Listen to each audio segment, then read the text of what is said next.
사대교회 갑니다. 예수님의 등장 모습. 하나님의 일곱 영과 일곱 별을 가지신 이가 이르시되 하나님의 일곱 영. 요한은 아시아에 있는 일곱 교회에 편지하노니 보좌 앞에 있는 일곱 영과 그의 위에 여호와의 영 곧 지혜 총명 모략 재능 지식 여호와를 경외하는 영이 강림하시리니. 그래서 영을, 하나님의 영을, 다시 말하면 성령 하나님을 여러 가지 이름으로 불러요. 지혜, 총명, 모략, 재능, 지식, 경외, 여러 가지 이름으로 불러요. 제가 여러 가지 이름으로 불린다고 그랬잖아요. 예수님도 여러 가지 이름으로 불려요. 하나님의 종들도 여러 가지 이름으로 불려요. 존재가 여러 개라는 얘기가 아니에요. 다시요. 존재 자체가 여러 개라는 얘기가 아니에요. 예를 들면 하나님의 종들을 14만 4천 내지 두 증인 아이라고 불리는 것은 그들이 갖고 있는 그 의미 때문에 그렇게 부른다고 그랬죠. 14만 4천 따로 있고 두 증인이 따로 있고 아이가 따로 있다는 의미가 아니라고 그랬잖아요. 성자 예수님에 대한 표현도 보세요. 하나님의 아들이라고도 불리죠. 보혜사라는 이름으로도 불리죠. 구세주라는 이름으로도 불리고 메시아라는 이름으로도 불려요. 불리지만 그게 다 따로따로 있다는 얘기예요. 존재는 하나예요. 여러 가지로 불리는 거죠. 그럼 성령 하나님은 일곱 영, 그러니까 오해하는 거예요. 일곱 개의 존재의 영, 이렇게 이해하시면 안 된다는 거죠. 그게 아니고 뭐라고요? 존재, 성령이라는 존재 자체는 하나, 그러나 그 존재를 부르는 이름이 여러 개라는 거예요. 이름이. 그래서 그걸 이사야서에서는 여호와의 영 또는 지혜, 총명, 모략, 재능, 지식, 여호와를 경외하는 영, 이런 식으로 불린다는 거예요. 일곱 개로. 성령의 역사, 일곱 영과 주의 종들, 일곱 별을 붙들어서 다시 깨어나게 할 것이니 깨어 일어나라, 그런 얘기예요. 사대교회에게. 사대교회는 뭐라 그랬어요? 이 사자가 죽을 사자로 이해하면 쉽다고 그랬죠. 죽을 사자로 이해한다면 이 사대교회는 죽은 교회란 얘기, 그러니까 외우기 쉽게, 이거는 원어인데 제가 원어에 무슨 한자 사자 죽을 사자를 썼겠어요. 그러니까 이해하시기 쉽게 사대교회 하면 죽은 교회 이렇게 이해하시면 돼요. 그런데 여기에 일곱 영과 일곱 별을 가지신 이가 이르시되, 이건 뭘 말하냐면 깨어나게 할 것이니 깨어 일어나라 라는 뜻이에요. 이제 이 사대교회에게 달린 거예요. 성령을 보내시고 주의 종들을 세우신 목적이 바로 그거라는 거예요. 깨어나게 하는 역할이라는 거지요. 책망하십니다. 여긴 칭찬이 없어요. 왜요? 사대교회는 죽었기 때문에. 그런데 사대교회와 같은 교회가 이 땅에 있습니다. 지금 교회들 속에. 그러니까 이거 조심해야 돼요. 우리 교회가 사대교회가 되지 않도록 해야 된다는 거죠. 그럼 사대교회는 어떠냐? 내가 내 행위를 아노니, 여기도 또 행위 나오네요. 칭찬할 때도 행위 나오고 책망할 때도 행위가 나와요. 내가 살았다 하는 이름은 가졌으나 실상은 뭐예요? 죽었어요. 자기들은 살았다고 생각하고 있어요. 교회니까 살아있다고 생각하고 있겠지요? 근데 예수님의 평가는 뭐냐면 죽었다, 그 얘기예요. 죽은 교회는 뭐예요? 구원 못 얻어요. 사대교회는 구원 못 얻어요. 너는 일깨어 깨달아서 빨리 깨달아 그 남은 바 죽게 된 것을 굳건하게 하라. 내 아버지 앞에 내 행위에 온전한 것을 찾지 못했다. 첫째, 여기서 남은 바 죽게 된 것을 굳건하게 하라. 이게 무슨 뜻이냐면, 남은 바 죽게 된 것이 무슨 얘기냐면, 너희 사대교회는 이미 다 죽었는데 그 사대교회 안에 죽지 않고 살아남은 이가 몇 명이 있다, 그 뜻이에요. 그러니까 그들마저도 죽지 않도록 굳건하게 그들을 지켜내라, 그 얘기예요. 이게 그 남은 바 죽게 된 것을 굳건하게 하라, 그 뜻이고, 두 번째, 내 아버지 앞에 내 행위에 온전한 것을 찾지 못하였느니. 여러분, 이래도 행위와 구원이 상관이 없어요? 이래도 행위와 믿음이 전혀 상관이 없을까요? 아닙니다. 행위와 믿음은 아주 밀접한 관계가 있습니다. 그래서 야고보가 이해한 대로, 야고보가 전해준 대로 우리가 행위를 이해해야 된다고 얘기하는 거예요. 행위가 없으면 그 믿음이 뭐예요? 자체가 죽은 것이라, 이거 말하는 거예요. 우리 현대 교회는 지금 야고보가 얘기한 대로 행위와 믿음을 갖고 와야 되는 거예요. 바울의 얘기는 지금 오해하고 있는 거예요. 바울이 잘못 얘기한 게 아니고 오해했어요. 그 오해한 걸 뭘 오해했는지 제가 심화과정 때 얘기한다고 그랬어요. 행위가 온전해야 그 사람의 믿음도 온전하다라고 얘기할 수 있다는 거예요. 근데 이 사대교회는 행위를 보아하니 그 믿음도 잘못됐다라고 지금 얘기하는 거예요. 평가하시는 거예요. 똑같이. 그래서 구원 못 얻는다는 거예요. 그러나 그 중에 몇 명이 지금 살아있으니까 그들마저도 죽지 않도록 지켜내라, 그거 얘기하시는 거예요. 교회가 하나님 말씀대로 살지 않으면 이름뿐이며 실상은 죽은 거예요. 실상은 죽어요. 여기서도 한번 구원이 영원한 구원이 아니라는 것을 알 수 있지요. 사대 교회에게 지금 편지한 거잖아요. 그런데 사대 교회의 대다수가 다 죽었대요. 여기 교회라니까요. 교회에게 지금 하신 얘기인데, 한번 구원이 영원한 구원이면 사대 교회는 다 구원받아야 되잖아요. 근데 아니라고 지금 얘기하시는 거예요. 책망이 먼저 나온 교회, 이건 심각한 타락을 얘기하는 거예요. 행함이 없는 믿음, 영혼 없는 몸이 죽은 것 같이 행함 없는 믿음은 죽은 거예요. 그러니까 이 사대교회는 죽은 거예요. 이와 같이 행함이 없는 믿음은 그 자체가 죽은 것이라, 그 믿음이 능히 자기를 구원하겠느냐? 무슨 믿음이요? 행함이 없으면 무슨 유익이 있으리요? 그 믿음이 자기를 구원하겠느냐? 못 구원한다는 거지요. 그 행함을 보고 그 믿음을 판단한다는 거예요. 그런데 현대 교회가 어떤가요? 행함이 있나요? 그걸 보고 믿음을 판단한다는 거예요. 두 번째 책망, 외식하는 믿음. 이원론, 외식하는 거. 외식이 뭐예요? 밖에 나가서 음식 먹는 게 아니고 겉과 속이 다른 거 얘기하는 거예요. 그 외식이지요. 이원론적인 삶 얘기하는 거예요. 원리가 두 개예요. 교회 안에서의 삶과 교회 밖에서의 삶이 달라요. 이원론이죠. 지금 앞에서 계속 얘기했던 거 아니에요. 영지주의, 니골라당, 뉴에이지, 이런 거 얘기하는 거 아니에요. 지금 발람의 교훈, 이세벨의 교훈, 이게 다 외식하는 믿음이거든요. 화 있을진저 외식하는 서기관들과 바리새인들이여, 회칠한 무덤 같으니 겉으로는 아름답게 보이나 그 안에는 죽은 사람의 뼈와 모든 더러운 것이 가득하도다. 이거 지금 사대교회에 얘기하는 거예요. 현대 교회가 이래요. 안 그런가요? 교회 안에서는 거룩한 척하고 신앙생활 잘하는 척하는데 밖에 나오면 언어부터가 달라지잖아요. 이런 삶 사시는 분들 많지요. 저분이 크리스찬 맞나 싶을 정도로 밖에서 이제 서로 교회 다니는지 몰라요. 다른 교회 다니니까. 근데 밖에서 일하다가 만났어요. 만나서 같이 일을 해보니 서로 엉망이에요. 저 사람 어떻게 저럴 수가 있어? 그런데 무슨 교회 연합 행사를 했는데 가서 봤더니 그분이 거기 와 있는 거예요.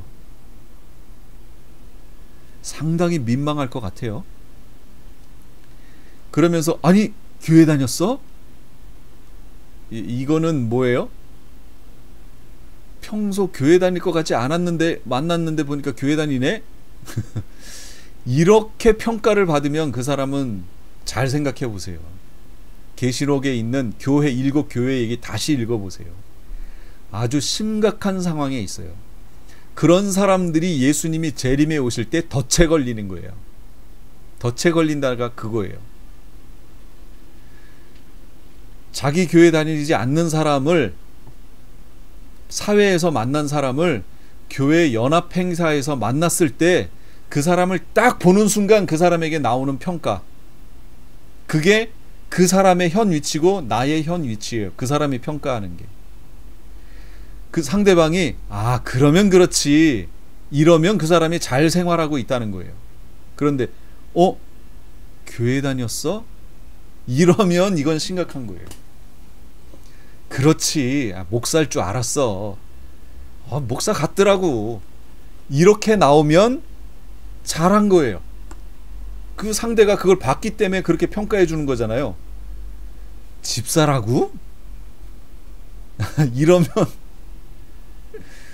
이러면 끝이에요.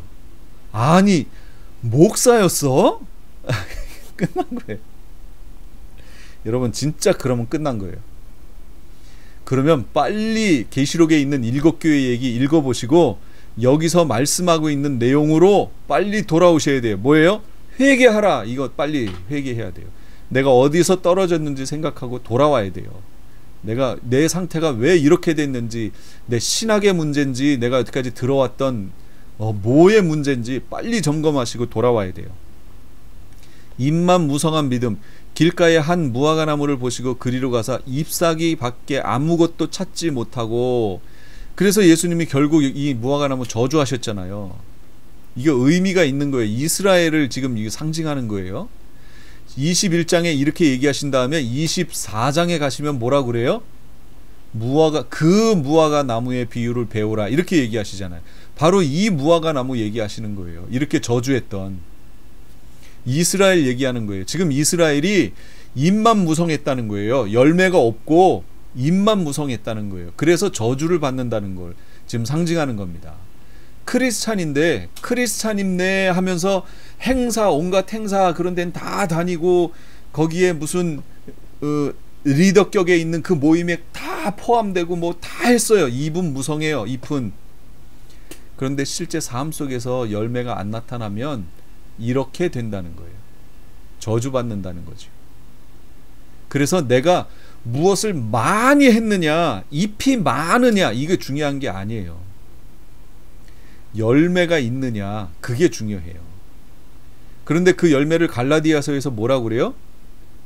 성령의 9가지 열매, 사랑과 희락, 화평, 자비, 양성, 오래 참음, 충성, 절제까지 있잖아요. 그런데 성령의 열매라고 나오면서 성령의 9가지 열매를 얘기하는데 희한한 문장이에요. 그 문장이. 왜냐하면 내가 성령의 열매들을, 갈라디아서를 아예 보고 설명을 할게요. 갈라디아서 5장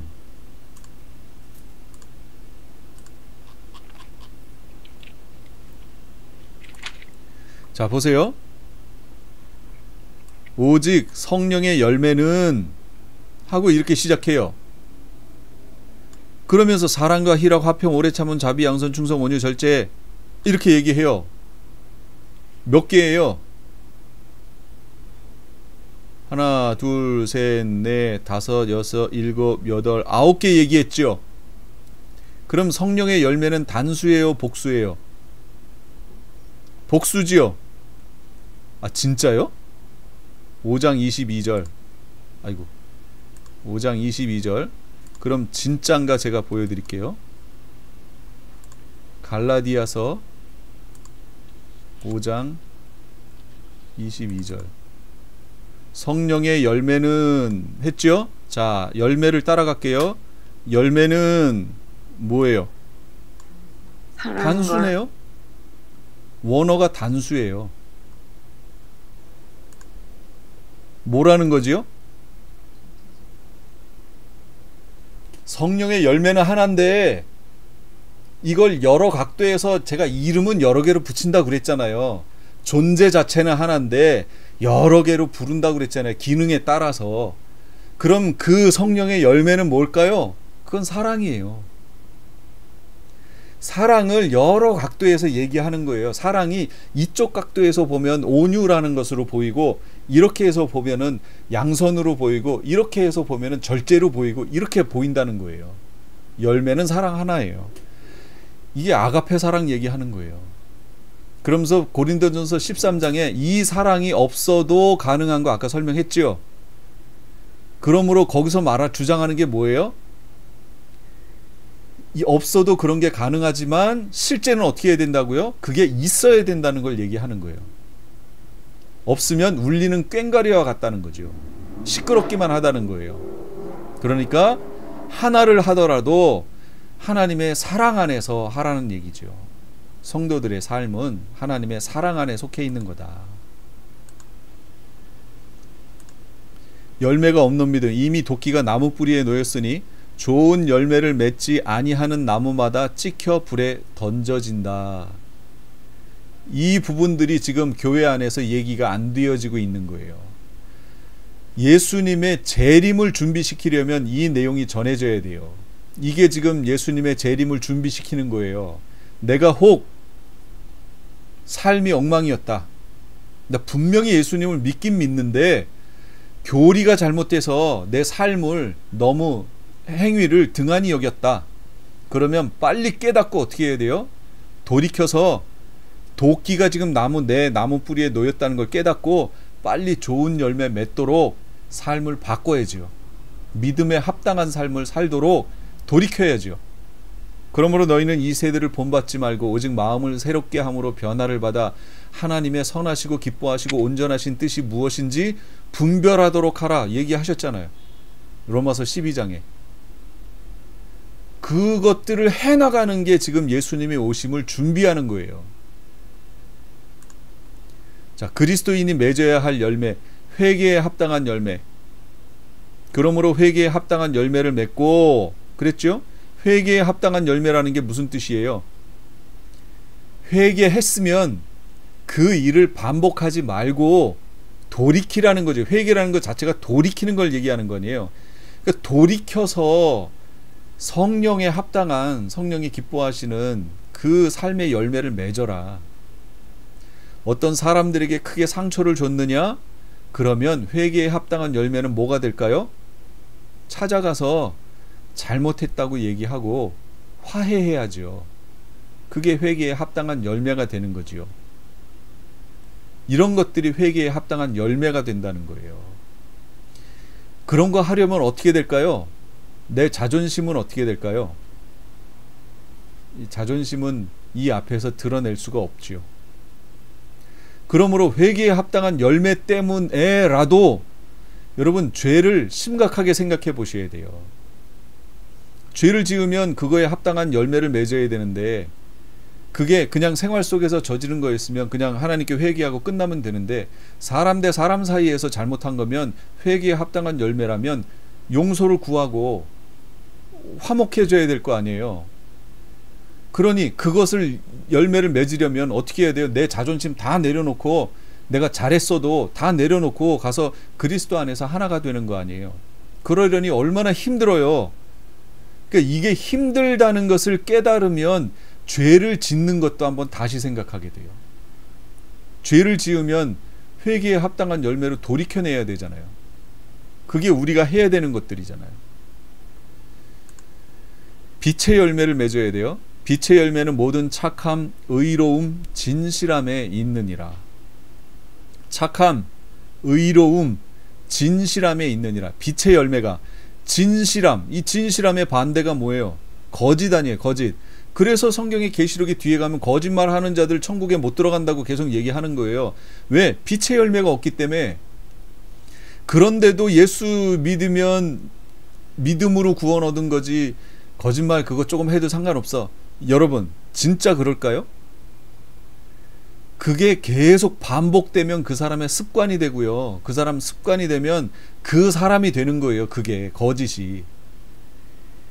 그런데도 이런 것들을 교리라는 것으로 한번 예수 믿으면 변개되지 않고 우리는 믿음으로 구원 얻은 거야, 행위가 아니야, 이 말로 이런 것들 벗어날 수 있을까요? 성경에 있는 내용들을.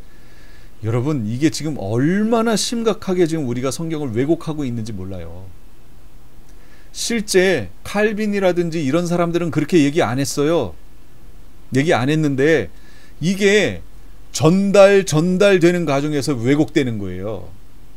이게 그 뒤에 칼빈의 제자들이 나왔는데 그 칼빈의 제자들 중에는 하이퍼 칼빈이즘이라는 게 있어요. 하이퍼는 극단적 칼빈이즘 얘기하는 거예요. 하나님이 모든 걸 다 정했고 구원 얻을 사람들 다 정했고 다 정해진 거야. 그러니까 뭐지요? 운명론하고 뭐가 달라요? 운명. 나면서부터 모든 게 다 결정됐다고. 아니 손금 보는 게 왜 보는 거예요? 이 손금에 모든 운명이 결정되어 있다고 보는 거 아니에요? 아니 그럼 칼빈이즘이 이거하고 뭐가 달라요? 이미 결정되어 있으면 손금으로 봐요. 그냥 운명 따져요. 운명론하고 다를 바가 없어요. 그게 하이퍼 칼비니즘이에요. 그런 것들로 인하여, 그런 현상들로 인해서 칼빈이 원래 얘기하고 싶었던 내용들이 왜곡되어지고 다른 부분이 강조되어지고 이렇게 오면서 결국 지금에까지 이른 거 아니에요. 그래서 지금 신학교에서 교수들이 가르치는데 교수들이 100% 알까요? 교수들도 100% 몰라요. 그게 전해지면 목회자들이 받았어요. 그럼 목회자들이 원래 칼빈이 얘기하려고 했던 것을 100% 알까요? 몰라요. 죄송하지만 몰라요. 칼빈이 지은 책을 다 읽어도 칼빈의 마음을 100% 수 없어요. 왜곡됐겠죠. 칼빈이 원래 말하고 싶었던 것들이. 그런 왜곡이 성도들에게 전해지고 성경 공부할 때 전해지고 그러면서 그걸 부분적으로 받은 성도들 중에는 이렇게 판단하는 거예요. 예수 그리스도를 믿음으로 구원 얻었구나. 내가 어떻게 살아도 상관없구나. 믿음으로 구원 얻었구나. 여러분, 제가 지금 이거 그냥 얘기하는 거예요? 잘못 얘기하는 건가요? 실제 이렇게 생각하는 분들이 없어요? 교회 안에?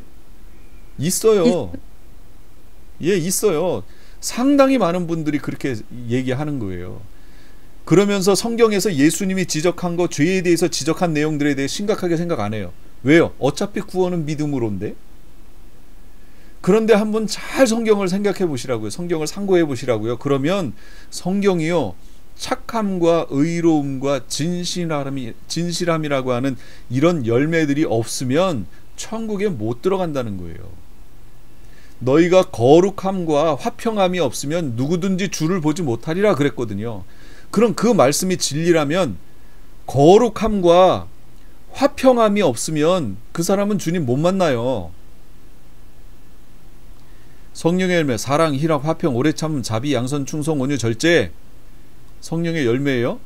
너는 일깨어 그 남은 바 죽게 된 것을 굳건하게 하라. 실상은 죽었으나 그 중에 죽지 않은 자 몇이 남아있으니 그 남은 자들 마저 죽지 않도록 지켜 보존하라. 그 뜻이에요. 그러므로 내가 어떻게 받았으며 어떻게 들었는지 생각하고 지켜 회개하라. 계속 말하잖아요. 회개하라라고. 회개하라라고. 이게 신부단장하는 거예요. 회개하라가. 첫 번째 신부단장이 회개하랍니다. 교회를 향해 하시는 말씀이에요. 지금 7교회 얘기잖아요. 지금 생각하고 지켜 회개하라. 생각하라. 어떻게 받았는지, 무엇을, 첫사랑, 은혜, 믿음, 구원 어떻게 받았는지 생각하고 어떻게 들었나, 무엇을, 하나님의 말씀을. 너희는 이 세대 본받지 말고 마음을 새롭게 함으로 변화를 받아 하나님의 선하시고 기뻐하시고 온전하신 뜻이 무엇인지 분별해라. 지켜라. 그리고 회개하라. 이렇게 정리하면 이거예요. 생각해라. 무엇을, 내가 받았던 첫사랑, 은혜, 믿음, 구원, 그리고 하나님, 들었던 하나님의 말씀 생각해봐라. 그리고 지켜라. 그렇지 못했던 건 어떻게 하라고요? 회개해라 라는 거예요. 여기에 더 나아가 무엇을 하라 이렇게 계시록은 그렇게 말하지 않아요. 회개하라까지예요. 경고, 만일 일깨지 아니면, 만일 깨닫지 않으면 내가 도둑같이 이르리니, 도둑같이 이른다는 얘기는 이건 덫에 걸렸다는 걸 말하는 거예요. 덫에 걸렸다. 어느 때에 내게 이르는지 내가 알지 못하리라. 당연하지요. 어느 때 올지 모르지요.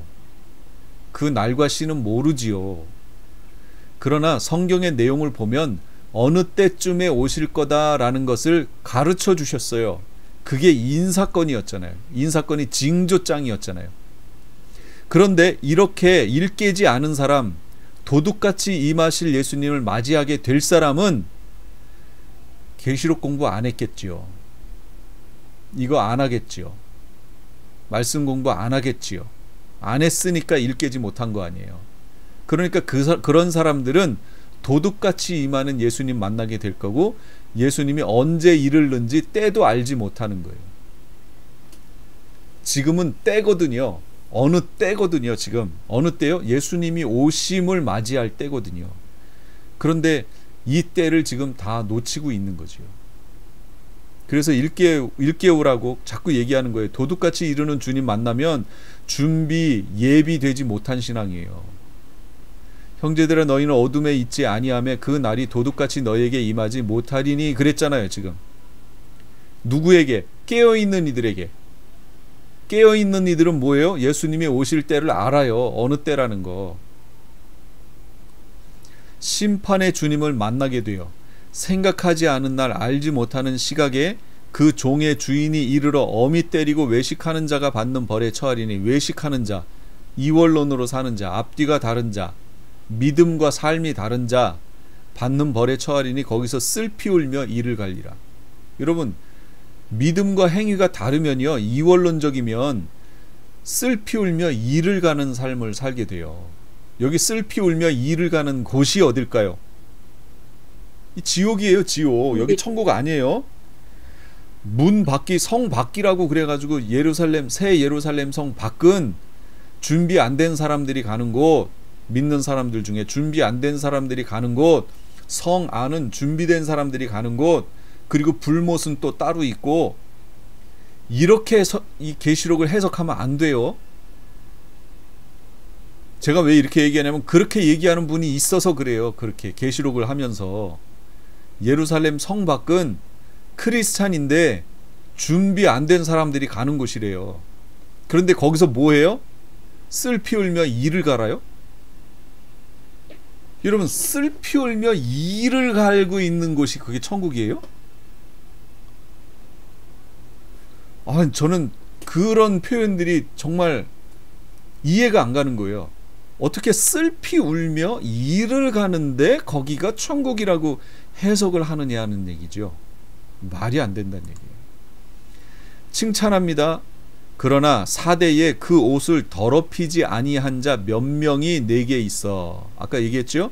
흰 옷을 입고 나와 함께 다니리니 그들은 합당한 자인 영고라. 왜 합당해요? 옷을 더럽히지 않고 흰 옷을 입고 있기 때문이라는 거예요. 이렇게 다 죽어가는 교회 안에도 흰 옷을 입고 옷을 더럽히지 않고 신앙의 정절을 지키고 있는 아름다운 신앙을 가진 사람들이 있다는 거예요. 교회마다. 그게 개척교회든 큰 교회든 상관없어요. 그 교회 안에 신앙의 정절을 지키고 있는 그런 합당한 이들이 존재하고 있습니다. 비록 적은 무리일지라도 그들이 있어요. 그러니까 그들마저도 놓치지 않도록 그들만이라도 지켜내라, 그걸 지금 말하는 거예요. 사대교회에게. 그런데 그것보다는 그 모두를 깨워서 회개시켜서 주님 앞에 회복시키는 게 낫겠지요. 예수님이 오실 때 이렇게 보시겠다는 거예요. 그런데 어떤 교회는 에베소 교회처럼 만나게 될 교회가 있고, 어떤 교회는 서머나 교회처럼 만나는 교회가 있고, 어떤 교회는 버가모 교회처럼 예수님 만나는 교회가 있을 수 있고, 라우디게아, 어떤 교회는 사대 교회처럼 그 상황에서 예수님을 만나는 교회가 있을 수 있다는 거예요. 그러니까 교회가 다 똑같지 않습니다. 약속을 주세요. 그러나 사대의 옷을 더럽히지 아니한 자들이 나와 함께 다닌다. 이기는 자는 이와 같이 흰 옷을 입을 것이요 내가 그 이름을 생명책에서 결코 지우지 아니하고. 보세요. 이기는 자는 생명책에서 결코 지우지 않아요. 그러면 여러분, 지는 자들이 있나요, 없나요?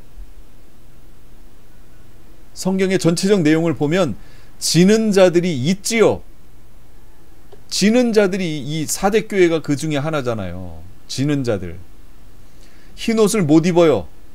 생명책에서 이름이 지워져요.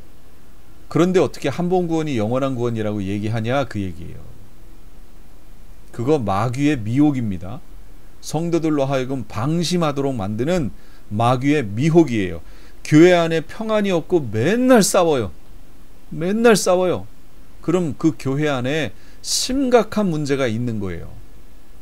빨리 깨달아야 되는데 그 분열을 조장하고 있는 그들이 누구냐, 그 얘기예요. 대체 누가 자꾸 그 일을 조장하고 있냐. 그들은 빨리 깨달아야 돼요. 내가 정말 하나님의 복음을 위해서 그 일을 하고 있느냐, 아니면 내가 알고 있는 어떤 교회적인 그런 지식들 또는 신학적인 내용들, 그걸 가지고 그 일을 하고 있느냐, 분열을 조장하고 있느냐, 여러분 빨리 깨달아서 회개해야 됩니다. 예수님과 함께 다니게 될 것이고, 함께 다닌다는 얘기는 자 이제 후로 예비처에 가게 되겠죠. 그리고 휴거 되겠죠. 그 다음 천년왕국 메시아 왕국 들어갈 것이고, 그로 말미암아 천국으로 가게 될 거예요. 그러니까 예수님과 한 번도 떨어지지 않아요. 그래서 함께 다니게 될 거다라고 얘기해요. 흰옷을 입을 것이다. 신부 준비된 자를 말하는 거예요. 그에게 빛나고 깨끗한 세마포 옷을 입도록 허락하셨으니 이 세마포 옷은 성도들의 옳은 행실이로다. 세마포 옷, 흰 세마포 옷이 뭐예요? 성도들의 옳은 행실이에요. 여기서 흰 옷을 입을 것이요. 뭐예요? 흰 세마포 옷을 입을 것이요. 이 세마포 옷은 성도들의 옳은 행실이로다. 그러니까 이 세마포 옷은 어떻게 입어요? 옳은 행실을 통해 입어요. 옳은 행실이 바로 에르곤 행위 말하는 거예요. 그러므로 행위와 믿음은 뗄 수 없는 관계라는 거예요. 같다는 거예요. 다른 관점으로 보고 있는 거예요. 같은 걸 얘기하는 거예요. 그럼에도 불구하고 교회 안에서 행위와 믿음을 분리하는 그런 설교를 한다든지 그렇게 성도들 가르친다면 이건 심각한 범죄를 저지르는 겁니다. 진짜로 교회 안에 거짓 메시지 전하는 거예요. 절대로 나눠져 있지 않습니다. 그걸 명심하시고 주의 오심을 준비하시는 우리 성도님들 다 되시기 바랍니다. 생명책에서 이름을 흐리지 않겠다. 천국 확실한 보장. 하나님과 천사들 앞에서 이름 시인하겠다. 예수님의 변호, 증인, 신앙 점검. 생명력이 없는 죽은 교회의 표상이 4대예요. 외형적으로는 교회, 성도지만 생명력은 없고 신령한 모습은 찾아볼 수 없는 교회. 이런 교회가 되면 안 됩니다.